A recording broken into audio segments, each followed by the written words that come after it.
Hello everyone. In this video I will show you how to connect your MyWhoosh account to Strava.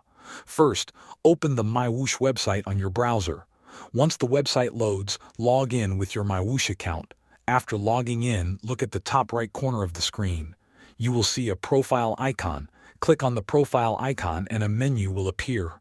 From this menu, select the option that says View Profile. When you are on your profile page, look for the option called Edit Profile. Click on Edit Profile to access your account settings. On the left side of the page, you will see a menu. In this menu, find and click on Connections. The Connections page shows all the apps that MyWhoosh can connect to. Look for Strava in the list. Next to Strava, you will see a button that says Connect. Click on Connect. You will now be asked to log in to your Strava account. Enter your Strava email and password. After logging in, Strava will ask for your permission to allow MyWhoosh to access your account.